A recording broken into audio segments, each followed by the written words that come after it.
Okay, Bismillahirrahmanirrahim. Today we are going to start a discussion regarding the sale of drug. You already know that under Section 6 of the drug is 1976, sale. It is mentioned that sale of drug will be regulated by the provincial government. And similarly, it is written under Section 3. You can find the relevant clause that without having any license to sale of drug, it it is prohibited to sell any drug without any license. It reflects that there must be some license to sale of drug. When we connect these two things, the section 23 and the section 6, so it comes to our mind that there must be some prescribed rules which will be issued by the provincial government. As we are studying in Karachi, and Karachi is the part of Sindh, so we must first study the provincial rules which are being set up by the Sindh government. Okay, इस intro के बाद अब आप मुझे ये confirm करें कि screen पे आपको प्रोविंशियल ड्रग रूल्स लिखे हुए नजर आ रहे हैं 1979? यस सर, आ रहे हैं। ठीक है, गुड। अच्छा, अब इसमें मसला एक छोटा सा होगा क्योंकि जो मेरे पास रूल्स है ना, ये स्कैन डॉक्यूमेंट है, इसे शायद मैं इस तरह हाईलाइट ना कर सकूं जिस तरह पहले हाईलाइट में करता रहा हूं। मुझे बस एक कंफर्म कर दें, जो कर्सर स्क्रीन पर आप लोगों को नजर आ रहा है या नहीं आ रहा? आ रहा है। कर्सर नजर आ रहा है, ये बहुत अच्छी बात होगी, वरना मैं थोड़ा परेशान होता कि मैं किस तरीके से करूंगा। अच्छा देखिए, हेडिंग आप गौर कीजिएगा, हेडिंग है the provincial drug rules. Sindh government का कहीं नहीं लिखा हुआ, तो अगर आप लोग नीचे पढ़ेंगे ना, द गवर्नमेंट ऑफ सिंध, तो यहाँ से पता चल रहा है कि ये सिंध गवर्नमेंट के रूल्स हैं। अब इसमें अगर हम देखें तो ये चैप्टर 1 है। चैप्टर 1 में क्या क्या चीजें मौजूद होंगी? Rule number 1 you know very well, short title.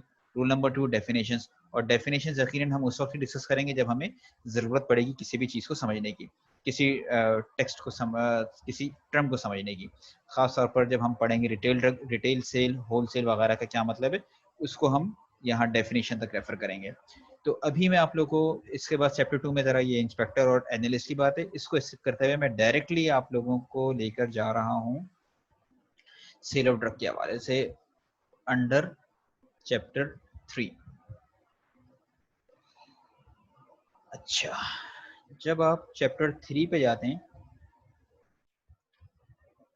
अब मुझे बताएं कि क्या नहीं, अभी मैं एडजस्ट करना है मुझे। स्क्रीन पे आपको चैप्टर 3 नजर आ रहा है, part 3 sale of drug. Yes sir. Properly देख सकते हैं आप, ठीक है। अच्छा, अब हमारे जहन में कुछ सवाल आएंगे सेल ऑफ ड्रग के हवाले से। मैं डायरेक्ट क्वेश्चन करता हूँ। इंप्रेशन को अभी हम बात नहीं कर रहे क्योंकि सेशन डिस्टर्ब हो चुका है, तो मुझे नहीं पता कि इसमें सेशन में भी डिस्टर्बेंस आएगी या नहीं आएगी। हमारे जहन में सवाल होता है कि अगर मैं कोई ड्रग स्टोर ओपन करना चाहता हूँ तो क्या मुझे क्या करना पड़ेगा?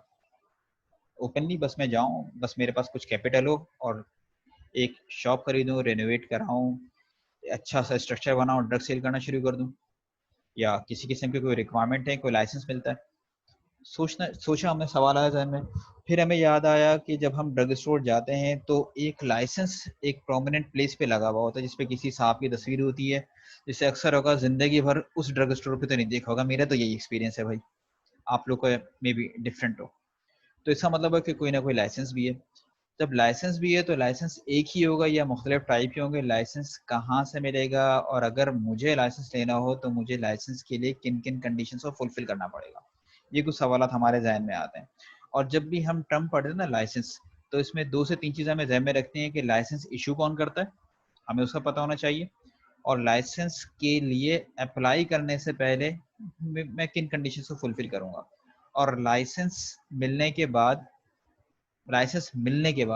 किन कंडीशंस को मुझे फॉलो करना पड़ेगा। कॉमन एग्जांपल मैं ड्राइविंग लाइसेंस की देता हूँ आप लोगों को। अक्सर लोगों के पास होगा ड्राइविंग लाइसेंस, क्योंकि लाइसेंस का वर्ड पहला पहला यही आता है आप लोगों के सामने। ड्राइविंग लाइसेंस कहाँ से मिलता है, मतलब इन्हीं 3 सवाल को अगर हम देखें, कहाँ से मिलेगा? हाँ, कोई ना कोई इशूइंग ब्रांच होगी। लाइसेंसिंग अथॉरिटी का सिग्नेचर होगा, आप लोगों को नाम भी नहीं पता होगा। लाइसेंस जब मिलेगा तो उसके ऊपर नाम लिखा होता है किसने सिग्नेचर किए, वो उसने लाइसेंस, ड्राइविंग लाइसेंस इशू किया है। प्री कंडीशंस जिसे हम कहते हैं, लाइसेंस जब अप्लाई कर रहे होते हो लाइसेंस के लिए, not the learning licence, driving licence के लिए अप्लाई कर रहे होते हो तो आपको कुछ प्री कंडीशंस पूरी करनी पड़ती हैं। आपका लर्नर लाइसेंस बना हुआ हो, फिर आप एक टेस्ट देंगे, कुछ और रिक्वायरमेंट्स है वो पूरी करें। इन सब चीज़ों से गुजरने के बाद आपको लाइसेंस मिल गया तो फिर आपसे एक्सपेक्ट किया जाता है कि जो ट्रैफिक रूल्स हैं आप उन्हें फॉलो करेंगे, और मुख्तलिफ जो रूल्स हैं गवर्नमेंट के उनको वायलेट नहीं करेंगे, वरना आपका लाइसेंस सस्पेंड या कैंसिल हो सकता है। ये वो एग्जाम्पल है जिससे आप सब लोग गुजरते हैं। इसी चीज को ध्यान में रखते हुए हम इसे सेल ऑफ ड्रग के हवाले से अप्लाई करेंगे। हमें ये रखना है कि 2 से 3 साल के बाद मैं अपना रिटेल ड्रग स्टोर खोलना चाह रहा हूँ।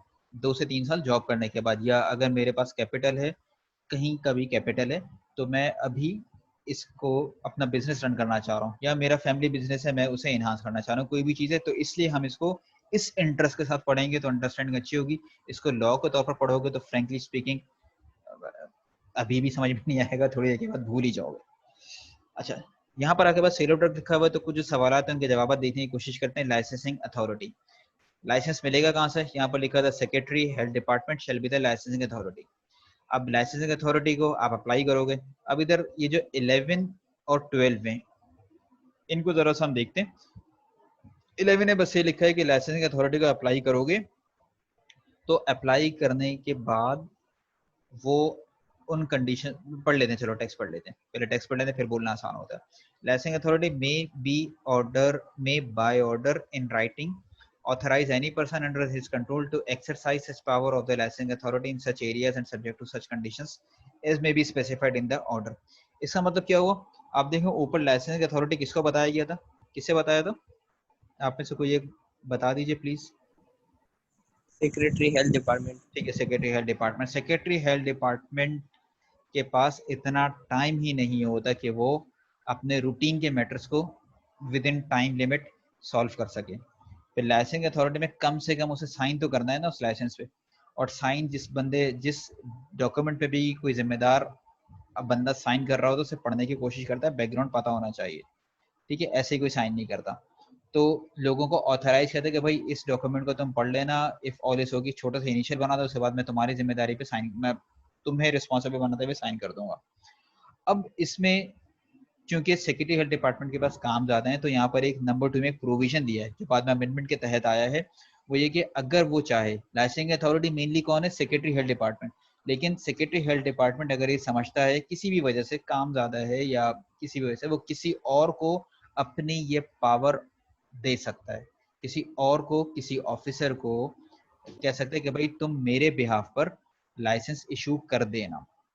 ये पावर है। कुछ प्रोविंसेस में, जिन गवर्नमेंट की बात करें, कुछ प्रोविंसेस की बात नहीं कर रहा। हो सकता है कभी एक्सरसाइज किया गया हो सकता है कभी एक्सरसाइज ना किया गया हो। अब आप लोग ये देखिएगा कि करीबी ड्रग स्टोर को देखिएगा, घर के करीब होगा आजकल जब भी हो, या तो उसमें एक लाइसेंस जरूर मौजूद होगा। उस लाइसेंस में नीचे होंगे सिग्नेचर होंगे लाइसेंसिंग अथॉरिटी के। अब किसके सिग्नेचर है वहां से पता चल जाएगा licence authority secretary health department ही है या किसी और को ऑथराइज किया गया है। मैंने जितने लाइसेंस देखे हैं करीब करीब में उसमें सेक्रेटरी हेल्थ डिपार्टमेंट के ही सिग्नेचर्स हैं। हो सकता है बीच में चीजें चेंज हुई हो, उसके बारे में हम कुछ अभी कुछ कह नहीं सकते। अच्छा, फिर इसके बाद रूल नंबर 12 को जब हम पढ़ते हैं तो रूल नंबर 12 में ये बात आ रही है कि सेल ऑफ ड्रग के लाइसेंसेस हैं 3 किस्मों के। क्या क्या टाइप्स हो गए? Licence to sell drug by way of retail sale, licence to sell drug by way of wholesale, और लाइसेंस फॉर फार्मेसी। ठीक है, रिटेल सेल और होलसेल में, और तीसरी चीज फार्मेसी में, इसमें क्या फर्क है? आप लोग की क्या अंडरस्टैंडिंग है? शेयर करें। मुजम्मिल के अलावा अगर कोई इनपुट देगा तो जरा अच्छा लगेगा, क्योंकि मुजम्मिल साहब मुसलसल एक्टिवली पार्टिसिपेट कर रहे हैं। कोई भी अंडरस्टैंडिंग, जो आपकी अंडरस्टैंडिंग है उसे शेयर कर लें, सही गलत की बात ही नहीं हो रही। रिटेल सेल, होलसेल और फार्मेसी के लाइसेंस में आपके ख्याल में क्या फर्क होगा?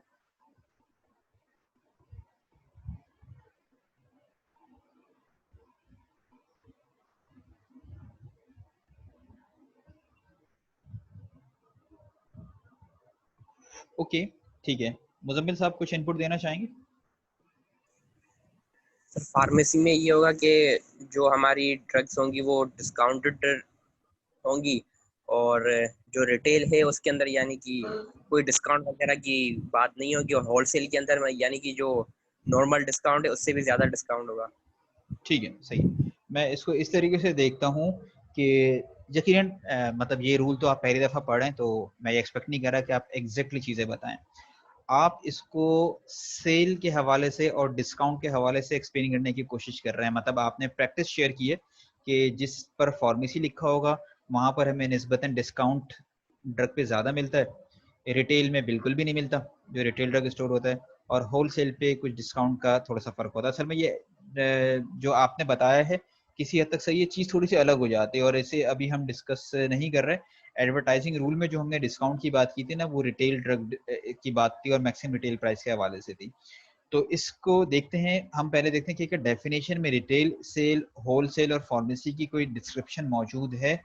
अगर मौजूद है तो ठीक है, हम उसी डिस्क्रिप्शन को फॉलो करेंगे।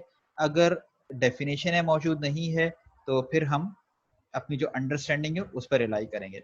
ये देखिए, ये हम आ रहे हैं, एक मिनट रुकें जरा, ये हम आए डेफिनेशंस पे। डेफिनेशंस आपकी स्क्रीन पर आई? Yes sir. Okay, retail sale आपकी स्क्रीन पर है। रिटेल सेल का मतलब है a sale other than a sale by way of wholesale dealing. अच्छा, होलसेल के अलावा जितनी भी सेल हो रही है उसे आप रिटेल सेल कह रहे हैं, तो इसका मतलब है हमें होलसेल को समझना पड़ेगा। होलसेल का मतलब क्या हुआ? Wholesale dealing means sale to a person who buys for the purpose of selling again, and includes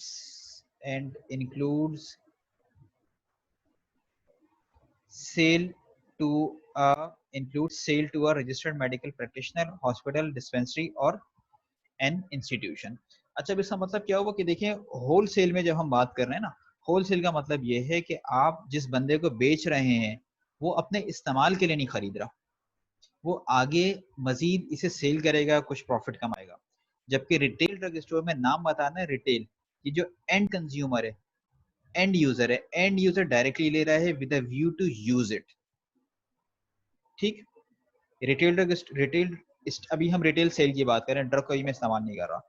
retail sale का मतलब ये होता है कि जिस बंदे को आप सेल कर रहे हैं वो कस्टमर है, वो इस प्रोडक्ट को खुद यूज करेगा।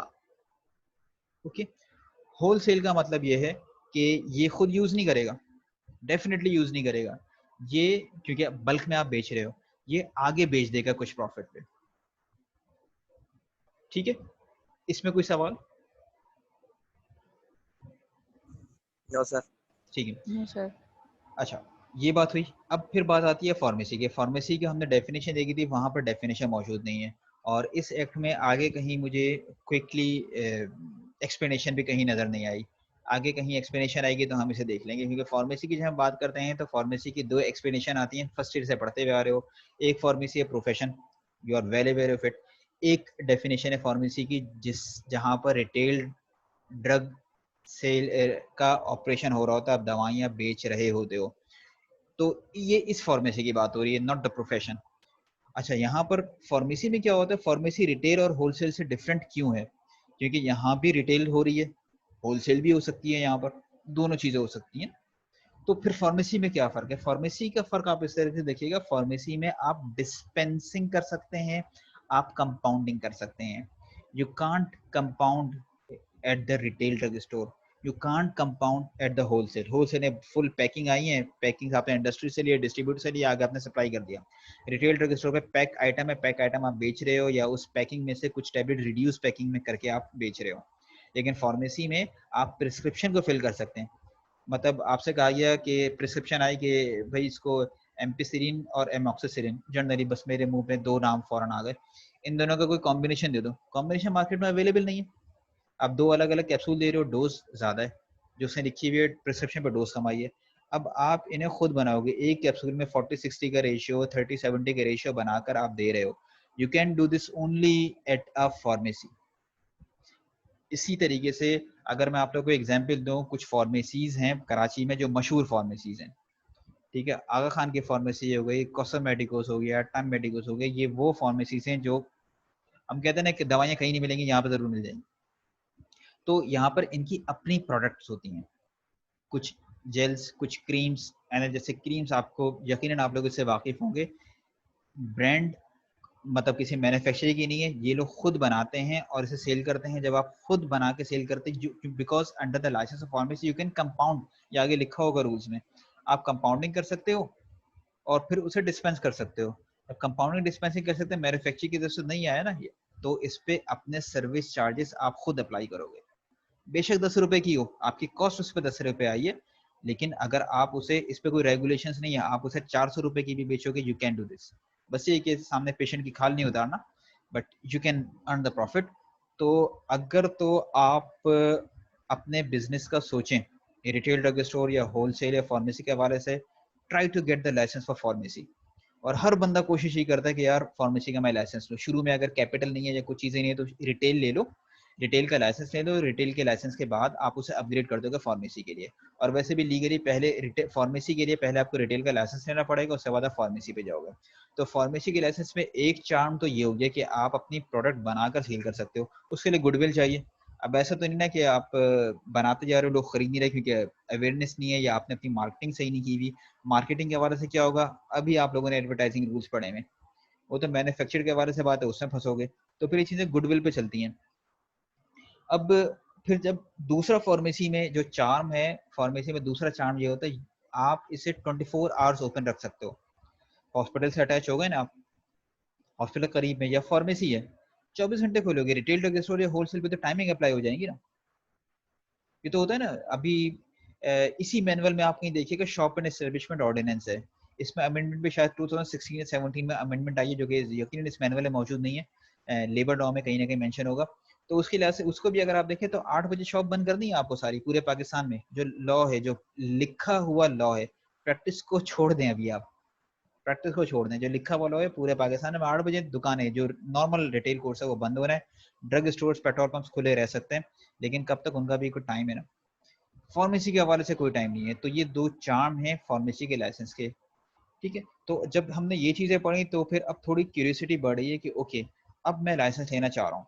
अच्छा, प्लस मैं आपको एक और चीज बता दूं, रिटेल ड्रग स्टोर में और जॉब, जब आप लोग जॉब कर रहे होते हो तो सैलरी कितनी होगी रफली, स्टार्टिंग सैलरी? जो अब जो लोग सैलरी दे रहे हैं, जो मुझसे तो शेयर किया जाता है, जो लोग जॉब करते हैं या मुझसे जो एम्प्लॉयर कांटेक्ट करते हैं कि किसी बंदे का रेफरेंस देना, सैलरी पूछना कि सैलरी कितने मिलेगी, तो 28 to 30, फ्रेश ग्रेजुएट 28 to 30।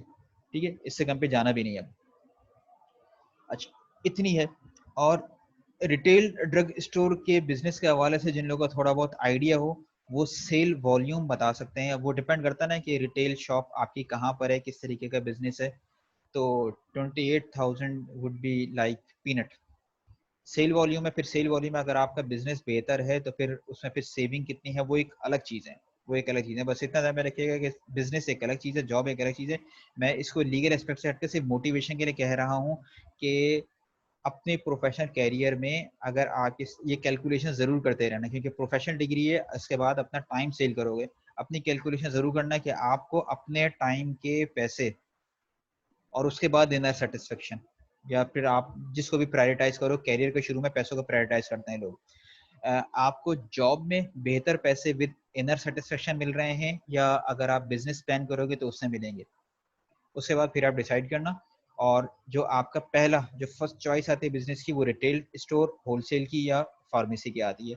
उसके बाद फिर आप मैन्युफैक्चरिंग की तरफ चले जाओ या कॉन्ट्रैक्ट मैन्युफैक्चरिंग की तरफ, जो जरा बड़ा सेटअप चाहिए होता है। तो अब हम इससे आगे बढ़ते हैं। अब इसके बाद अब हमें क्लियर हो गया कि 3 टाइप के लाइसेंस हैं। अच्छा, प्लस फार्मेसी में आप क्या क्या कर सकते हो, फार्मेसी में आप हार्मोनल प्रिपरेशन सेल कर सकते हो, नार्कोटिक सेल कर सकते हो, वो प्रिपरेशन जिन्हें आप पॉइजन कहते हैं वो भी सेल कर सकते हैं। रिटेल पे आप इन चीज़ों को सेल नहीं करेंगे, ये भी आप ध्यान में रखें। तो फार्मेसी के लाइसेंस में आपके पास मार्जिन ज़्यादा होगा। अच्छा, फिर इसके बाद जो सेक्शन 13 है ना, इसे मेरे ख्याल है कि आप इसे सिंपली स्किप कर दीजिएगा, सिंपली स्किप कर दें, क्योंकि इसमें प्रूफ से बताया कि कितने पैसे लगेंगे। ये फीस वगैरह जो लिखी हुई है ये ऑब्सलीट हो गई है। अब ये 200 रुपये 50 रुपये नहीं, फीस अब ज़्यादा है, और इस वक्त मेरे पास डॉक्यूमेंट है नहीं जो मैं शेयर कर सकूं, वरना मैं ज़रूर शेयर करता। अच्छा, इन रूल्स के बाद ये 1979 के रूल्स हैं। तो 1979 के रूल्स में एक सवाल आपके जहन में आता है कि उसके बाद से कोई रूल बने नहीं, अमेंडमेंट नहीं आई। तो करीब करीब जो चेंजेस आई हैं वो आई हैं अमेंडमेंट 2010 में। 2010 से पहले 2007 में पंजाब गवर्नमेंट ने अमेंडमेंट जो है कुछ प्रपोज की थी, जरा स्ट्रिक्ट चीज़ें की थी फार्मासिस्ट के हवाले से, हमारे लिए थोड़ी बेहतरी थी। यहाँ पर जरा सख्ती की गई थी कि फार्मासिस्ट ड्रग स्टोर पर मौजूद होगा। उधर बहुत प्रोटेस्ट हुआ, आप लोगों को शायद अभी याद नहीं होगा 2007 में क्या क्या हुआ था, लेकिन अच्छा खासा प्रोटेस्ट हुआ था। बहरहाल वो इम्प्लीमेंट कर दिया। उसके बाद 2010 में सिंध गवर्नमेंट ने भी अपने अमेंडमेंट लेकर आए थे। अमेंडमेंट में आप लोगों से ये रूल्स पढ़ने के बाद मैं शेयर कर लूंगा, अभी मैं शेयर करूंगा तो सिर्फ कंफ्यूजन होगी। अमेंडमेंट आई है, उन अमेंडमेंट में फार्मासिस्ट के फायदे की बातें। पहले हम इन रूल्स को पढ़ लेंगे, उसके बाद अमेंडमेंट पढ़ लेंगे। तो रेजिस्टेंस उधर भी आई थी, सिंध में मसला ये हुआ कि उतनी उस तरीके से इम्प्लीमेंट नहीं हो सका क्योंकि हमारे पास इतने काउंट नहीं है ड्रग इंस्पेक्टर्स का। मैं कैपेसिटी की बात नहीं कर रहा, मैं काउंट की बात कर रहा हूँ। हमारे सिंध में ड्रग इंस्पेक्टर्स कम हैं, इतने विजिट कर नहीं सकते, इसलिए रेगुलेशन मतलब कंट्रोल में थोड़ी सी प्रॉब्लम है। ठीक है, तो उसको ही मैं शेयर कर लूंगा। 13 को आप स्किप कर दें, ये फीस वगैरह के हवाले से बात है। 14 में जब हम बात करते हैं तो 14 में क्या लिखा हुआ है, 14 में अब ये इंपॉर्टेंट चीजें आ रही हैं और यहाँ पर पहली दफा मैं आपको कुछ नंबर्स याद करने के लिए कहूंगा। I recommend to remember these numbers. Text में लिखा हुआ अंडर सेक्शन रूल 14, रूल 14 याद नहीं करना, याद क्या करना, a licence to sell, stock, exhibit for sale और distribute drug by way of retail sale shall be in form 6। इसका मतलब क्या हुआ कि फॉर्म 6 में कोई स्पेसिमेन है, उस स्पेसिमेन पर एक लाइसेंस इशू किया जाएगा जो लाइसेंस रिटेल सेल का होगा। अब आप लोग थोड़ा सा ऊपर देखें, यहाँ पर जो पहला लाइसेंस था, पहला लाइसेंस किसका था, रिटेल सेल का। तो रिटेल सेल के लाइसेंस का जो स्पेसिमेन होगा वो स्पेसिमेन होगा फॉर्म 6 में। अब लगे हाथ तो फॉर्म 6 हम देख लेते हैं, बजाय से कि मैं फॉर्म 7 और फॉर्म 8 की बात करूं। तो अभी मैंने क्या बात की है, I am repeating it again, कि रिटेल ड्रग स्टोर का जो लाइसेंस होगा वो फॉर्म 6 में होगा। मतलब फॉर्म 6 में स्पेसिमेन दे दिया कि इस तरीके का लाइसेंस होगा तो वैलिड है, इससे हट के कोई लाइसेंस होगा वैलिड नहीं होगा। इससे पहले मैं बात कर चुका हूं कि लाइसेंसिंग अथॉरिटी के सिग्नेचर होते हैं और लाइसेंसिंग अथॉरिटी ऑथराइज कर सकते हैं किसी और को सिग्नेचर्स करने के लिए। इसी तरीके से आप लोग मुख्तलिफ ड्रग स्टोर्स पे लाइसेंस जरूर हैंग हुए देख चुके होंगे कि लाइसेंस इस तरीके का होता है। एक्चुअली इसमें वर्डिंग्स क्या होती हैं, क्या रिक्वायरमेंट होती है, जरा उससे हम यहीं से स्विच करके पढ़ते हैं, उसे पढ़ते हैं, उसके बाद फिर हम यहीं से सब रूल 1 और रूल नंबर 14 को कंटिन्यू करेंगे। फॉर्म 6 पे जाने की जरा कोशिश करते हैं। जरा स्कैन डॉक्यूमेंट है, पेज ऐसे ही थोड़े परेशानी से आए में, लेकिन बहरहाल अच्छी बात है कि पढ़ा जा रहा है। जब तक पढ़ा जा रहा है सही है सब कुछ। ओके, अब आप अगर देखें तो can you see it on the screen, form 6 नजर आ रहा है आप लोगों को? Yes sir. ओके, इसे देखिए, मुझे इसमें चूंकि स्कैन डॉक्यूमेंट है ना और इस प्रॉपर स्कैन नहीं हुआ, मुझे स्विच करने में थोड़ी प्रॉब्लम होगी। क्लास के बाद अगर आप लोग अपना मैनुअल खुद खोल के देखें तो जरा बेहतर हो जाएगा। बहरहाल फॉर्म 6 जो लाइसेंस जो हैंग हुआ है रिटेल ड्रग स्टोर, उस पर क्या टेक्स्ट लिखा होगा, उस पर ये लिखा होगा कि licence by way of retail sale. ठीक है, ये आ गई heading, licence to sell stock and exhibit for sale and distribute drug by way of retail sale, this is in form 6। अच्छा, अब यहाँ पर आ गया कि ये blank space is hereby licence to sell. अब यहाँ पर क्या आएगा, ये मैं आपसे सवाल पूछूंगा कि क्या आना चाहिए, is hereby licence to sell stock and exhibit for sale, same यही वाला टेक्स्ट है, and distribute drugs by way of retail sale on the premises situated at this।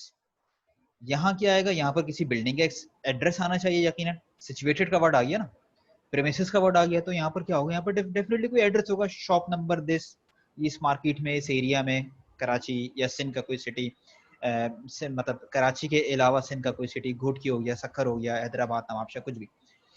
यहाँ क्या आएगा, यहाँ ब्लैंक में क्या आना चाहिए, यहाँ जहाँ मैंने कर्सर रखा हुआ है, नेम इसलिए आएगा सर। नेम आएगा, नेम। ठीक है, नेम किसका आएगा, जो फार्मासिस्ट है उसका। जो फार्मासिस्ट है। ठीक है, अभी तक जो हमने पढ़ा है उसके हवाले से हमारी अंडरस्टैंडिंग आ रही है, जो फार्मासिस्ट है उसका नाम आएगा। मैं कंक्लूड नहीं कर रहा हूँ, मैं सिर्फ इसी बात को लेकर चल रहा हूँ। अच्छा, ये चीज तय है कि यहाँ पर एड्रेस आएगा, ये यहाँ पर जो कर्सर है, ये तो क्लियर है ना? Yes sir. Okay good. Okay, अब हम और आगे बढ़ते हैं, और ये कंटिन्यूशन में जा रहा है, ये सब्जेक्ट से पहले का ब्लैंक नहीं है, ये वही, ये एट वाला ब्लैंक ही यहाँ तक कंटिन्यूड है, एड्रेस का है। फिर कॉमा वगैरह को जो शायद नजर नहीं आ रहा, subject to the conditions specified below, ये बड़ी प्रॉब्लम आ गई। एक कंडीशंस आपने ड्रग रूल्स में भी देखी हैं, नहीं देखी होंगी तभी आप देख लीजिएगा, गालिबन मुझे एग्जैक्टली याद नहीं आ रहा, रूल नंबर 18 या 17 में कहीं है कंडीशन, उन कंडीशंस को भी फुलफिल करना है। प्लस ये जरा लिख दिया कंडीशंस स्पेसिफाइड बिलो, तो इसमें भी कुछ ना कुछ कंडीशंस लिखी होंगी, इन कंडीशंस को भी आप उन कंडीशन जो रूल्स में लिखी है उनके साथ ऐड करके पढ़ेंगे, इसलिए मैं आप लोगों को यहाँ पर लेकर आया हूँ। तो अब तक आप लोग क्या पढ़ के आ गए, यहाँ पर एक ब्लैंक जिसमें आप लोग अभी तक ये कह रहे हैं कि ये फार्मासिस्ट का नाम आना चाहिए, दूसरा ब्लैंक जिसमें एड्रेस आ रहा है, और उसके बाद कह रहे हैं कि इन साहब को, या मतलब जिसका भी नाम आ रहा है, इन्हें इस जगह पर इस जगह पर ड्रग सेल करने का लाइसेंस दिया गया है, प्रोवाइडिंग के उन कंडीशंस को मीट करते हो जो इसमें नीचे लिखी हुई हैं और इन रूल्स में लिखी हुई हैं। अब जुमला पूरा पढ़ लें। कंडीशंस स्पेसिफाइड बिलो, मतलब इस लाइसेंस में लिखी हुई होंगी, and to the provision of the drug act and these rules की बात हो रही है, तो सिंध गवर्नमेंट के रूल्स की बात हो रही है। दूसरा पॉइंट क्या कह रहा है, ये दूसरा लिखा तो यही यकीनन ऊपर कहीं 1 होगा जो कि टाइपो है। This licence will be in force for a period of 2 years। ये फिगर भी आप लोग याद कर लीजिए प्लीज। एक आप लोगों को अब तक याद हो जाना चाहिए कि रिटेल ड्रग स्टोर का स्पेसिमेन क्या है, किसमें, फॉर्म 6 में। फॉर्म 6 रिटेल ड्रग स्टोर कितने साल के लिए मिलेगा लाइसेंस आपको? 2 साल के लिए। 2 साल के बाद क्या होगा? 2 साल के बाद आपको रिन्यू कराना पड़ेगा, ठीक है। From the date given below, अब डेट यहाँ पर नहीं लिखी हुई, डेट आगे लिखी हुई, यहाँ पे सिग्नेचर होंगे ना, अभी मैं अगले पेज पर दिखा दूंगा, तो वहां पर डेट लिखी हुई होगी। बल्कि चले अभी मैं देखता हूँ इसको कि 1 minute, from the date given below, date कहाँ पर होगी ये?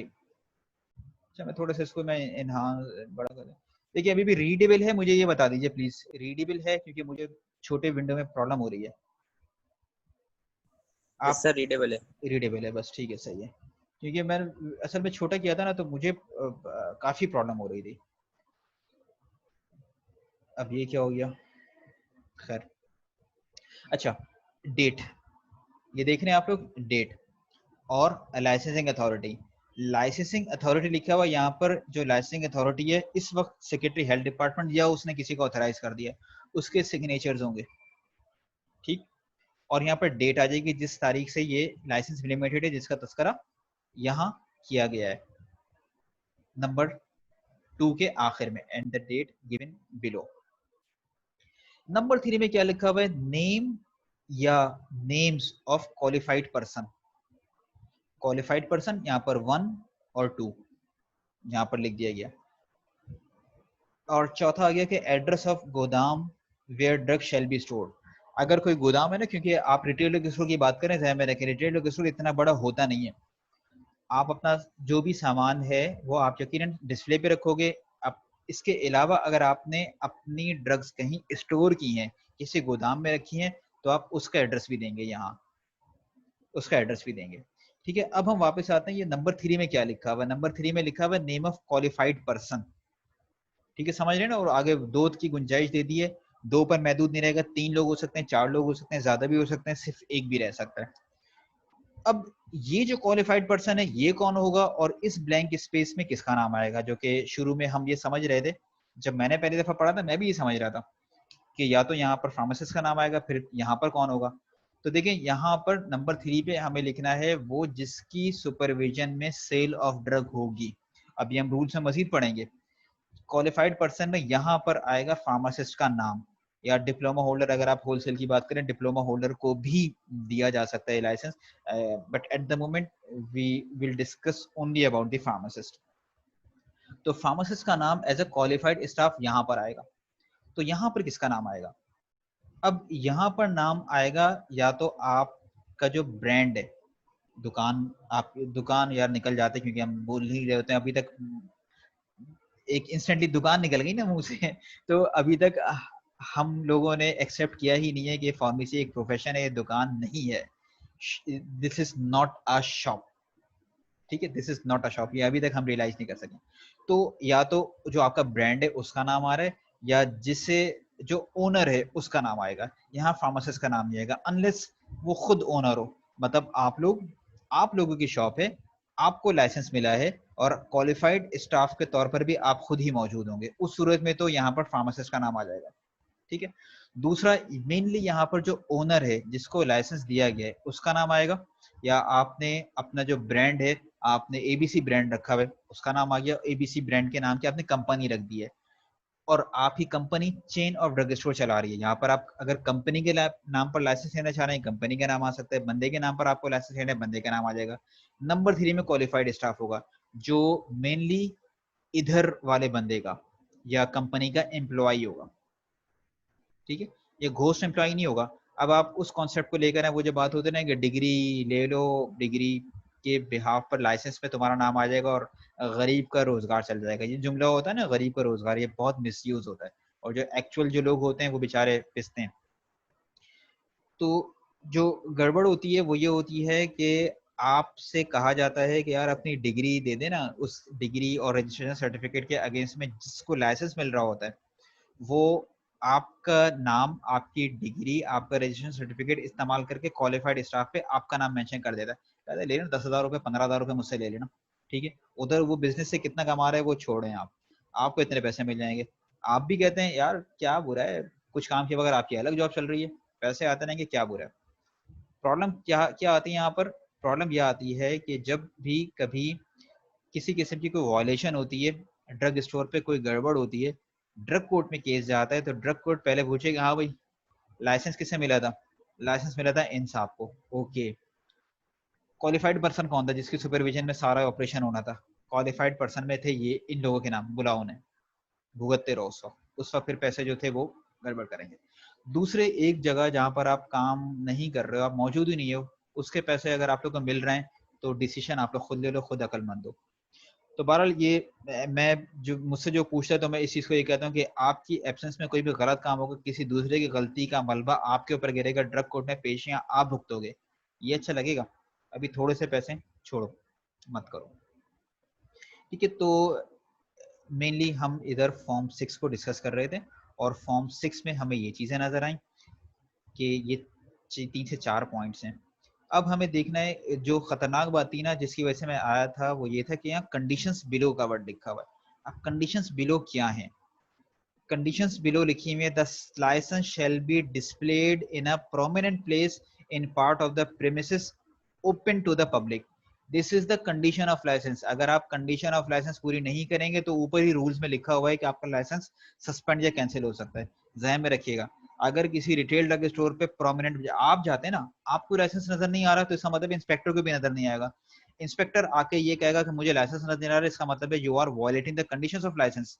ऊपर ही टेक्स्ट, नीचे ही टेक्स्ट लिखा हुआ है कि subject to the conditions specified below, इन कंडीशन को फुलफिल करोगे तो आपका लाइसेंस मेंटेन रहेगा। उसके बाद फिर जब प्रोविंशियल ड्रग इंस्पेक्टर आके कहता है ना कि मुझे लाइसेंस तुम्हारा नजर नहीं आ रहा, आप लाइसेंस, आप कंडीशन ऑफ लाइसेंस की वायलेशन कर रहे हो, आपको फाइन लगेगा, तो हम लोग बुरा मनाते हैं, ठीक है। ये तो कॉमन प्रैक्टिस है ना, ये तो आप लोग को पता होगा। सेकंड कंडीशन क्या है कि तमाम प्रोविजन जो है और इतने रूल्स में उनको पूरा करना है, ठीक है। इस पॉइंट को समझने के लिए हमें उन रूल्स में जो कंडीशंस हैं उन कंडीशंस को पढ़ना पड़ेगा। तीसरा ये है कि लाइसेंस की shall report forfeit to the licence authority and change the qualified staff. अच्छा, इसका ये है कि क्वालिफाइड स्टाफ अगर चेंज हो रहा है, क्वालिफाइड स्टाफ आपका एम्प्लॉई है, जिंदगी भर आपकी गुलामी तो नहीं करेगा ना, उसको अच्छी अपॉर्चुनिटी मिली वो चला जाएगा।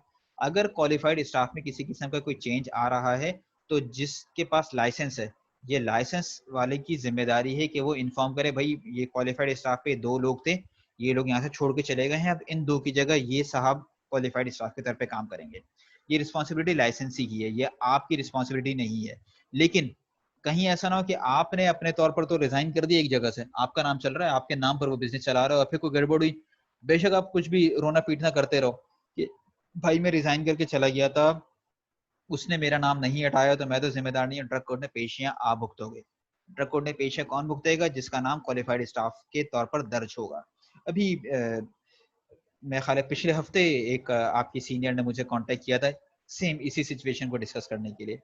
तो मैंने उसे वही कहा था कि देखो आपके नाम पर लाइसेंस है, मतलब एक लेजिटिमेट एक चेन ऑफ फार्मेसी में वो काम कर रही है, और कहा कि मुझे अपॉर्चुनिटी मिलने वाली है तो मैं क्या करूँ, मेरा नाम लाइसेंस पर है। मैंने कहा ठीक है, अपॉर्चुनिटी पे जाओ, कंपैरिजन करो, खुद डिसाइड करो, टाइम के लिहाज से, सेल्फ सेटिस्फेक्शन के हवाले से, सैलरी के हवाले से बेहतरी कहाँ पर है, बहुत सारे फैक्टर्स होते हैं, उनके लिहाज से if you want to switch switch.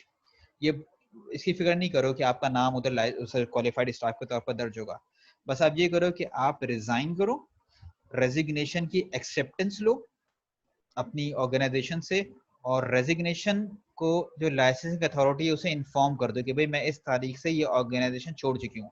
वैसे वो कंपनी भी इन्फॉर्म करेगी, ये देखिए नंबर 3 में लिखा हुआ ये उसकी जिम्मेदारी है, लेकिन आप उसके ऊपर क्यों छोड़ रहे हैं? नहीं किया उसने, फंसेंगे तो आप ना। तो आप रेजिग्नेशन की कॉपी भिजवा दें लाइसेंसिंग अथॉरिटी को कि भाई from this date I am no longer associated with that company, my resignation letter or the acceptance of the resignation letter is attached herewith for your kind perusal and information। ये जरूर कीजिएगा, ठीक। और number 4 में क्या लिखा हुआ है, no drug requiring special storage condition of temperature and humidity shall be stored sold under the precaution.